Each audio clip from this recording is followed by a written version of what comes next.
a lot about the abuse that I endured from my father, being locked in the trunk of cars, my sisters being molested, and, hung on nails in the house and beaten severely by him, just to say a few things that he's done. Many of you who've been following me have seen the videos, but many of the questions that I get from people a lot of times is, where was your mother? And that's a question that I have not answered yet, but I want to give a answer. My mother has always been there in our lives, and she's always been a good mother. At that time, she was severely confused about what was going on. Now, let me tell you, and a lot of y'all can be judgmental, but don't be judgmental except you've been in that situation yourself, right?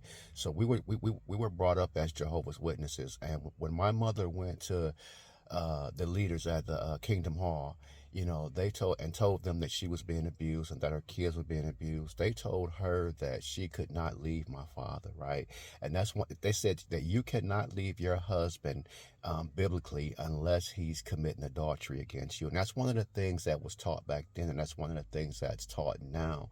And that's why a lot of people are continuing to be abused by their spouses, whether it's male or female. You got people in relationships who have been abused for a long time, and they will not leave, whether it's their husband cheating on them, whether it's their husband putting his hands on them, whether it's the wife doing something. People would not leave because churches and religions are telling people that you have not, you don't have the liberty to leave your husband. You don't have the liberty to leave your wife unless they're cheating on you. And I'm here to tell you that that is not true. When you read the Bible, you have to read the Bible with discernment, right? Because everything in the Bible didn't come from God. God didn't call you to be abused in your marriage. He didn't cause you to be, he didn't call you to be beaten. He didn't call you to be talked about, cussed at, and put down, all of that. He didn't call you to do that. And a lot of people to say who God has brought together, let no man separate. But some of us, including myself, got in the marriage that God didn't put us together. Some of y'all are with people that God didn't put you with, and you're allowing yourself to get abused.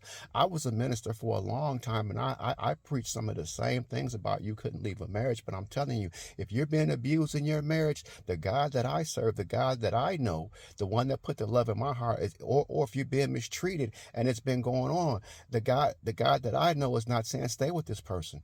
He's not saying stay with this person and be miserable.